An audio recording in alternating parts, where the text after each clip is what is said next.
नमस्कार दोस्तों। हमने इस चैप्टर के अंदर अभी तक काफ़ी चीज़ें पढ़ चुके हैं। आज वर्ण विक्षेपण और इंद्रधनुष का बनाना आदि घटनाएं और लेंस की परिभाषा और लेंस के प्रकारों को समझेंगे और इसके प्रतिबिंबों के बारे में जानकारी प्राप्त करेंगे इस क्लास के अंदर। चलें, सबसे पहला टॉपिक आज की क्लास का वर्ण विक्षेपण। देखिए, वर्ण विक्षेपण कहते किसे हैं? इस वर्ण विक्षेपण शब्द को समझ लें। वर्ण का अर्थ होता है रंग। वर्ण का अर्थ क्या होता है? रंग। और विक्षेपण का मतलब बंटना। क्या होता है? बंटना। अर्थात किसी प्रकाश का रंगों में बंटना ही क्या कहलाता है? वर्ण विक्षेपण। ठीक है, अर्थात सफ़ेद प्रकाश का रंगों में बंटना ही रंग बिरंगे प्रकाश में बदलना क्या कहलाएगा? वर्ण विक्षेपण कहलाता है। ठीक है, अब देखिए नोट्स के अंदर क्या लिखी हुई वो चीज़ें देखें। जब सूर्य का प्रकाश किसी प्रिज्म से होकर गुजरता है तो वह अपने 7 अलग अलग रंगों में बट जाता है। इस घटना को हम क्या कहते हैं? वर्ण विक्षेपण। ठीक है, 7 रंग। ठीक है, विबग्योर। याद रखने का तरीका क्या है? 7 रंगों के समूह को विबग्योर। देखिए, पहला कौन सा होगा? बैंगनी, फिर जामुनी, फिर नीला। ठीक है, नीला, हरा, पीला, नारंगी, लाल आदि रंग होते हैं, ध्यान रखना। देख, मुख्य बिंदु। निर्वात में सभी रंगों की चाल एक समान होती है और हम सभी जानते हैं कि प्रकाश की चाल कितनी होती है? 3 × 10⁸ मीटर प्रति सेकंड होती है। तो ये याद रखना, एक नॉर्मल क्वेश्चन है, कभी भी एग्ज़ाम में आ सकता है। ठीक है, चलें आगे। किसी माध्यम जैसे कांच में अलग अलग रंग के प्रकाश की चाल अलग अलग होती है। ठीक है, किसी माध्यम की बात करें तो प्रकाश की चाल क्या होगी? अलग अलग होती है। बैंगनी रंग का झुकाव सबसे ज़्यादा होता है। ठीक है, सबसे ज़्यादा, और लाल रंग का झुकाव सबसे कम होता है। अर्थात इसका विचलन क्या होगा? बैंगनी का सर्वाधिक होता है और लाल रंग का कम होता है। ठीक है, दूसरी घटना प्रकाश की देखिए, इंद्रधनुष का बनना। ठीक है, इंद्रधनुष किसे कहते हैं? देखिए, सबसे पहली बात, ये इंद्रधनुष एक प्रकाश की घटना है। अब देखिए इसमें है क्या, समझा देता हूँ। नोट्स के अंदर पढ़ें, फिर समझा रहा हूँ। देखिए, आकाश में इंद्रधनुष का बनना प्रकाश के अपवर्तन, वर्ण विक्षेपण, ठीक है, और पूर्ण आंतरिक परावर्तन के कारण होता है। यह वह बारिश की बूंदों द्वारा प्रकाश को फैलाने से बनता है। देखिए, इसका मतलब क्या है कि वर्षा ऋतु के अंदर, ठीक है, एक तरफ क्या हो रही है? वर्षा हो रही है। ठीक है, एक तरफ क्या हो रही है? वर्षा हो रही। दूसरी तरफ क्या हो? सूर्य चमकता हुआ हो। ठीक है, तब फिर कोई व्यक्ति बरसात की ओर देखता है और सूर्य उसकी पीठ के पीछे हो तो इंद्रधनुष बनता हुआ दिखाई देता है। ठीक है, अब देखिए आगे। इंद्रधनुष हमेशा सूर्य की विपरीत दिशा में बनती है। ठीक, बनता है या दिखाई देता है। जैसे सुबह पश्चिम में और शाम को पूर्व में, दोपहर में यह दिखाई नहीं देता। ध्यान रखना, इंद्रधनुष दोपहर में दिखाई नहीं देती, क्योंकि सूर्य क्या होता है? ऊपर, सिर के ऊपर चमकता है, इसलिए विपरीत दिशा पृथ्वी की सतह होगी और पृथ्वी की सतह नीचे पैरों की ओर होगी और पैरों की ओर वर्षा होती हुई दिखाई नहीं देगी। इसलिए दोपहर के अंदर इंद्रधनुष आपको बनती हुई दिखाई नहीं देगी। ध्यान रखना। आगे देखिए, इंद्रधनुष के 2 प्रकार होते हैं। इंद्रधनुष कितने प्रकार की होती हैं? 2 प्रकार की बनती है। नंबर 1 प्राथमिक इंद्रधनुष और नंबर 2 द्वितीय इंद्रधनुष। प्राथमिक इंद्रधनुष किसे कहते हैं? जब परावर्तन की घटना क्या हो? एक बार हो, तो इस प्रकार के इंद्रधनुष को क्या कहेंगे? प्राथमिक इंद्रधनुष। जब इंद्रधनुष में परावर्तन की घटना कितनी बार हो? 2 बार, तो उसे हम कहते हैं द्वितीय इंद्रधनुष कहते हैं। ठीक है, प्राथमिक इंद्रधनुष स्पष्ट बनता है। ध्यान रखना, प्राथमिक इंद्रधनुष क्या बनता है, स्पष्ट बनता है, और द्वितीय इंद्रधनुष क्या होता है, थोड़ा धुंधला बनता है। ध्यान रखना। आइए इस चैप्टर का नया टॉपिक है लेंस। लेंस किसे कहते हैं? अभी तक हम दर्पण के बारे में पढ़ चुके हैं। तो उस दर्पण के अंदर क्या होती है, परावर्तक, अर्थात ये परावर्तक पृष्ठ होता है, परावर्तक पृष्ठ और पॉलिश वाला सतह होती है, दो सतह होती हैं। लेकिन आपके लेंस क्या होते हैं, पारदर्शी वस्तु होती है। ठीक है, लेंस किससे बनते हैं, पारदर्शी वस्तुओं से बनते हैं। ठीक है, जब आप दो पारदर्शी वस्तुओं को जोड़ते हो तो बने उपकरण को हम क्या कहते हैं, लेंस कहते हैं। देखिए लिखा हुआ नोट्स के अंदर जो लिखा है वो बता रहा हूँ। देखिए, लेंस एक ऐसा पारदर्शी माध्यम होता है जो दो वक्र या गोलाकार सतहों से या एक वक्र और एक समतल सतह से घिरा होता है। यह मुख्य रूप से दो प्रकार के होते हैं। लेंस कितने प्रकार के होंगे, दो, एक उत्तल प्रकार का और एक अवतल प्रकार का। ठीक है, देखिए पहला उत्तल लेंस किसे कहते हैं, वह लेंस जो किनारों में से क्या हो, पतला, और बीच में से मोटा हो, ऐसे लेंस को हम क्या कहते हैं, उत्तल लेंस कहते हैं। और अवतल लेंस किसे कहते हैं, वह लेंस जो किनारों में से क्या हो, मोटा, और बीच में से क्या हो, पतला, उसे हम क्या कहते हैं, अवतल। ये कौन सा हो गया, अवतल। और ये वाला कौन सा हो जाएगा, तल। कौन सा होगा, तल। कौन सा हो गया, उत्तल। ये कौन सा होगा, उत्तल वाला, और ये कौन सा, अवतल। ठीक है, अब देखिए आपके नोट्स के अंदर क्या लिखा है वो और बता रहा हूँ।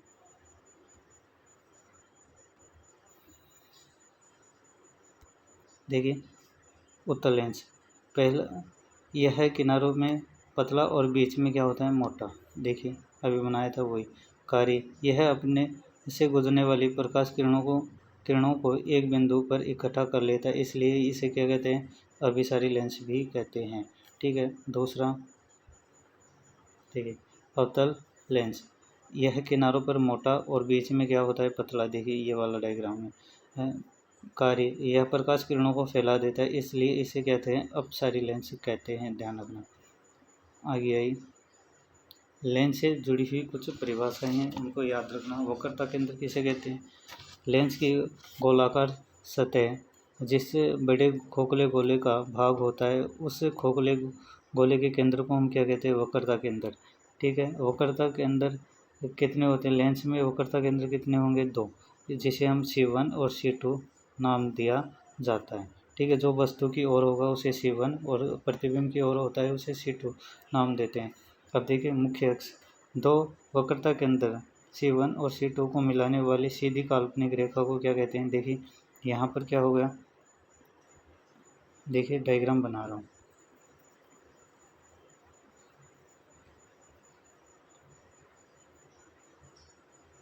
देखिए ये क्या हुआ, एक हमने क्या ले लिया, एक लेंस। अब देखिए ये लेंस इस प्रकार से दो पारदर्शी वस्तुओं से, खोखली वस्तुओं से बना है। अब देखिए इसका एक तो C1 और ये हो गया C2। अब देखिए इन दोनों को मिलाने वाली काल्पनिक रेखा ही क्या कहलाती है, आपका मुख्य अक्ष कहलाएगी। क्या कहलाएगी, मुख्य अक्ष। ठीक है, चलो आगे।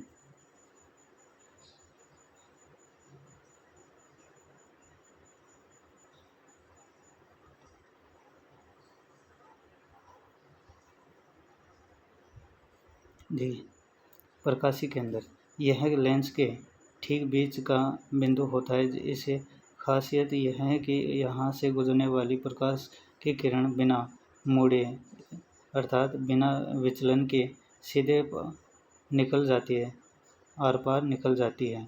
लेंस की सभी दूरियाँ इसी से मापी जाती हैं। ध्यान रखना। अर्थात इसका मतलब समझिए, प्रकाशी केंद्र किसे कहते हैं, ये वाला लेंस हो गया, तो इसके मध्य बिंदु है, इसे हम क्या कहते हैं, प्रकाशी केंद्र, जिसे हम पी से दर्शाते हैं। अब देख दोबारा किसे कहते हैं, इस लेंस के जो ऊंचाई होती है या चौड़ाई है, इसे ही हम क्या कहते हैं, द्वारक। देखिए क्या लिखा हुआ, गोलाकार लेंस की जो वर्ताकार रूपरेखा चौड़ाई होती है उस प्रभावी व्यास की द्वारक कहते हैं। साधारण शब्दों में यह लेंस का प्रकाश सोखने का वाला क्षेत्र होता है। ठीक है, इससे क्या होएगा, प्रकाश किरणें अंदर आएंगे, ये वाला भाग हो। आगे देखिए मुख्य फोकस, जिसे हम क्या किससे दर्शाते हैं, कैपिटल एफ से दर्शाते हैं। मुख्य अक्ष के समांतर आने वाली प्रकाश किरण लेंस के गुजरने के बाद, ठीक है, दोनों लेंसों के लिए अलग अलग होगी। उत्तल लेंस में वास्तव में एक बिंदु पर आकर मिलती है।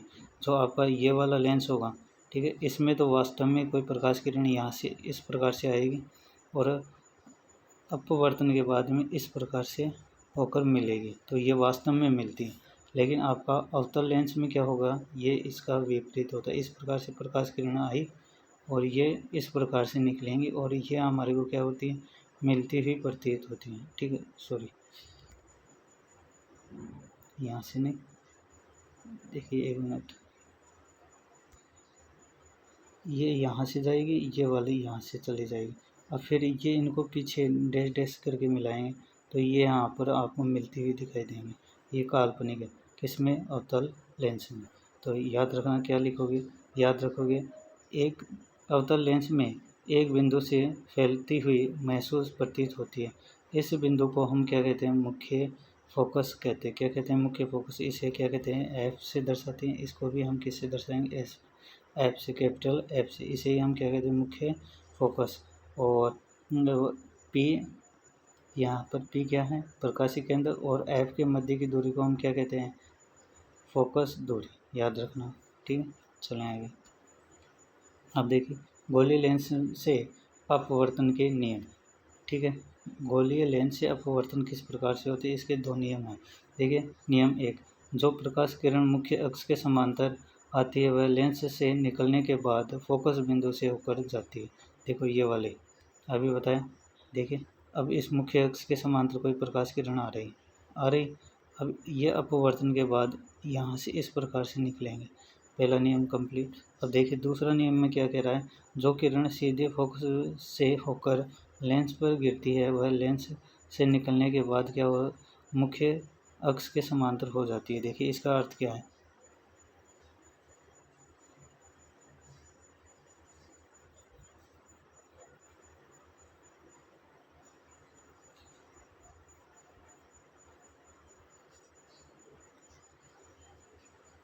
देखिए यह आपका लेंस, उत्तल लेंस, यहाँ से कोई एफ बिंदु, यहाँ से कोई प्रकाश किरण इस प्रकार से आ रही है, एक यहाँ से, तो ये मुख्य अक्ष के समांतर हो जाएगी जाती हुई अपवर्तन के बाद में।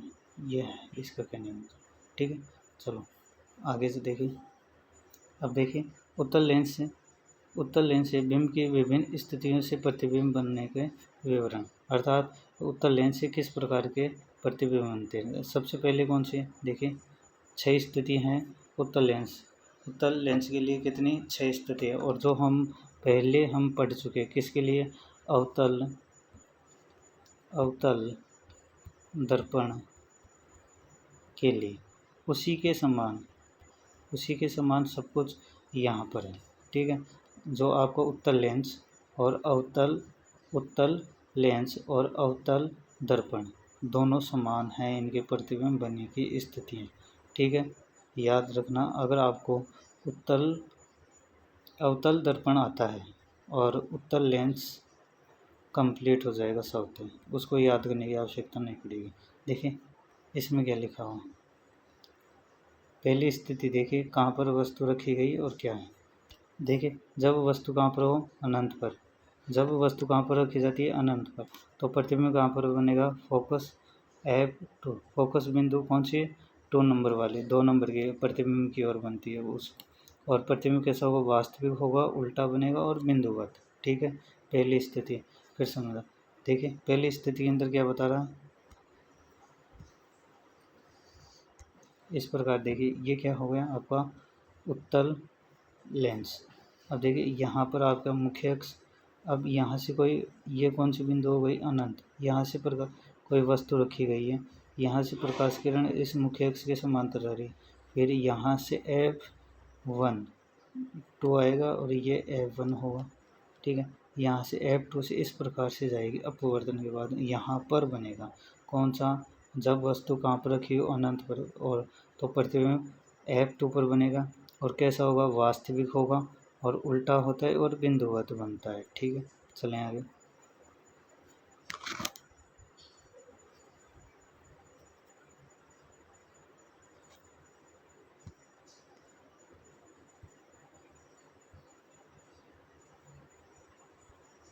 देखिए नंबर 2, जब वस्तु को अब कहाँ पर रखेंगे, अनंत और 2f1 के बीच रखते हैं तो प्रतिबिंब कहाँ पर बनेगा, f2 व 2f2 के बीच बनता है और कैसा होगा, वास्तविक होगा और छोटा। देखिए कैसा होगा, छोटा, वास्तविक, उल्टा, और कहाँ पर बनेगा प्रतिबिंब, f2 और 2f2 के बीच, और कहाँ पर होगी वस्तु, अनंत और 2f1 के मध्य। ठीक है, यहाँ पर C1 C2 नहीं दे रखा है, C1 के स्थान पर तो 2f1 हो गया और C2 के स्थान पर 2f2 हो गया, ध्यान रखना। अब देखिए इसमें क्या क्या दे रखा है, देखो इस प्रकार से क्या है आपका उत्तल लेंस, और यहाँ पर देखिए अनंत हो गया, ये क्या हो गया अनंत, और यहाँ पर क्या हो गया आपका, ये f1 हो गया, ये f1 2 हो गया ये वाला, और इधर क्या आ जाएगा f2, और ये यहाँ पर क्या आ जाएगा f2 2 ये वाला, इस प्रकार से। अब देखो वस्तु को यहाँ पर रखा गया तो यहाँ से प्रकाश किरण आएगी इस प्रकार से इसके, और कहाँ से जाएगी, इस प्रकार से जाएगी, और एक और आएगी यहाँ से, फिर देखिए इस प्रकार से आने पर ये यहाँ से निकलेगी। ठीक है, यहाँ से इस प्रकार से, ठीक है, यहाँ से इस प्रकार से ये बन गया, यहाँ पर बनेगा प्रतिबिंब, कैसा होगा, वास्तविक होगा और उल्टा होगा और वस्तु से छोटा। ठीक है, अगली स्थिति देखिए,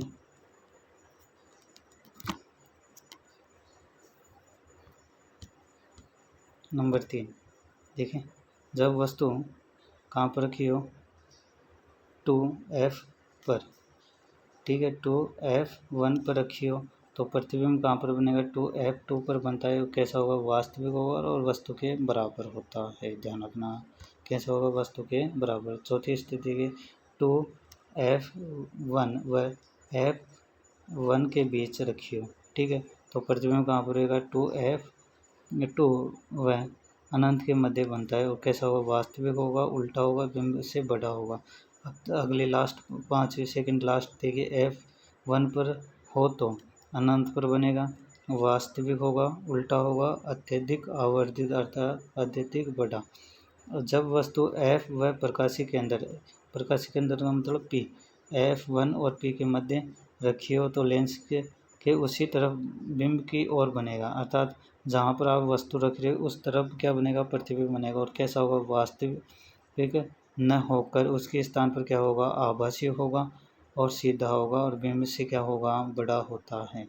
ये आपकी 6 स्थितियाँ किसकी हैं, उत्तल लेंस से संबंधित हैं, ध्यान रखना। ठीक है, आपको ये डायग्राम बनाकर समझा दिया है दो स्थितियों को, और बाकी की आपकी स्थितियाँ आराम से हो जाती, उन्हीं नियमों के आधार पर होंगे वो भी। देखिए आगे किसके लिए, अवतल लेंस के लिए प्रतिबिंब बनने की स्थितियाँ। देखिए जब वस्तु को इसमें अनंत पर रखें तो प्रतिबिंब कहाँ पर बनेगा, फोकस f1 पर बनता है और कैसा होगा, आभासी होगा, सीधा होगा, अत्यधिक छोटा होगा। और दूसरी स्थिति अनंत और प्रकाशी केंद्र के मध्य हो, ठीक है, अनंत और p के मध्य रखिए तो अब प्रतिबिंब कहाँ पर बनेगा, f1 व p के मध्य बनता है और कैसा होगा, प्रतिबिंब आभासी होगा, सीधा होगा, बिंब से छोटा होता है। ठीक है, चलें, मुख्य रूप से आपको किस लेंस के बारे में याद रखना है, केवल उत्तल लेंस की स्थितियों को याद करना है, अच्छी तरह से ध्यान रखना। ठीक है, अब आइए लेंस के लिए चिन्ह परिपाटी या लेंस के लिए कार्तीय चिन्ह परिपाटी।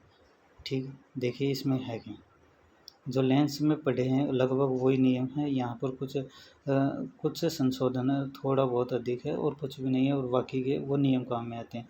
लेंस से दूरियों को मापने के लिए कुछ ज़रूरी नियम होते हैं जिन्हें सवाल हल करते समय ध्यान रखना होता है। देखिए लेंस का केंद्र, सभी दूरियाँ या लेंस के बीच के बिंदु प्रकाशिक केंद्र से मापी जाती हैं, ध्यान रखना। अब देखिए वस्तु हमेशा लेंस के बाईं ओर रखी जाती है। वो हमने दर्पण में भी किया है। देखिए हमने दर्पण के अंदर भी वस्तुओं की दूरियां कहाँ से मापी थी, प्रकाशीय केंद्र से, और वस्तु को कहाँ पर रखी थी, बाईं तरफ। और लेंस में भी यही काम करना है। ये हो गया आपका लेंस, ये हो गई पी बिंदु, और इस यहाँ पर आप वस्तु रखोगे बाईं ओर, ध्यान रखना ये दो चीज़ें। अब देखिए प्रकाश की किरण जिस दिशा में जा रही हो, देखो अब इसमें थोड़ा सा क्या है, उसमें लेंस में तो क्या कर दिया था, बायां भाग की ओर तो कौन सी हो गई, कौन सी दिशा जो ग्राफ के अनुसार हो रही थी। लेकिन यहाँ पर अब लेंस में कार्तीय चिन्ह प्रॉपर्टी के लिए आप मात्रों को प्रकाश किरण की दिशा होती है, चलने की दिशा, उसके आधार पर धनात्मक ऋणात्मक ली जाती है। देखिए जिस तरफ प्रकाश किरण जाएगी, देखिए अब ये हमारा क्या हो गया लेंस, अब प्रकाश किरण इस तरफ आ रही है तो इस तरफ वाली दूरियां तो इसके सामने वाली जिस दिशा की ओर होंगी, ठीक है, यहाँ से हम ये दूरियां मापेंगे तो ये तो कौन सी होगी, धनात्मक, और इसके विपरीत जो दूरियां मापी जाएंगी वो कैसे आ जाएगी, ऋणात्मक। ठीक है, यही कह रहा है। देखिए इसमें क्या लिखा हुआ, प्रकाश की किरण जिस दिशा में जा रही है उसी दिशा में मापी गई दूरियां धनात्मक होती हैं। ठीक है, किरण की उल्टी दिशा में मापी गई दूरियां कैसी होती है, ऋणात्मक होती हैं। और ऊंचाई के लिए कोई दूसरा नियम नहीं है, याद रखना। दर्पण में पढ़ा है वो के वो नियम है, ऊंचाई की, जो बिंब और प्रतिबिंब की ऊंचाई निकालते हैं वो नियम वो के वो हैं दर्पण वाले। ठीक है, ऊपर वाली दूरियां कैसी होंगी, ऊपर वाली धनात्मक और नीचे वाली कैसी होती है, ऋणात्मक। ठीक है, यही है। देखिए क्या लिखा हुआ, देखिए मुख्य अक्ष, ठीक है, मुख्य अक्ष से ऊपर की दूरियां या ऊंचाई धनात्मक होती है, नीचे की तरफ की ऊंचाई ऋणात्मक होती हैं। ठीक है, चले आगे।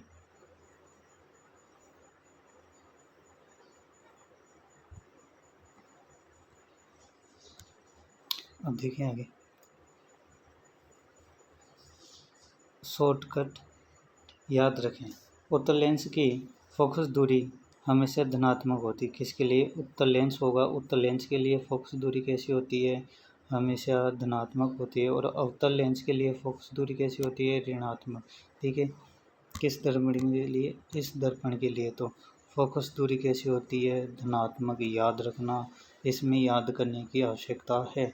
लेंस दर्पण के अंदर तो सीधी निकाल रहे थे, लेकिन यहाँ पर आपको याद करनी पड़ेगी क्योंकि इसमें दोनों देखो इस प्रकार से बने हुए हैं। अब बताओ इसमें कहाँ से निकालोगे, यहाँ पर भी, इधर भी क्या है आपके लिए, कौन सी दूरी है, फोकस दूरी दे रखी है, इधर भी फोकस दूरी है, इसलिए आपको याद रखना पड़ेगा। उत्तल लेंस के लिए तो कैसे लोगे, धनात्मक लोगे। किस लिए, उत्तल लेंस के लिए तो धनात्मक और अवतल लेंस के लिए ऋणात्मक, याद रखना है। ठीक है, वीडियो को देखने के लिए धन्यवाद। हमारे चैनल को सब्सक्राइब करें, शेयर करें, कमेंट करें। Thank you.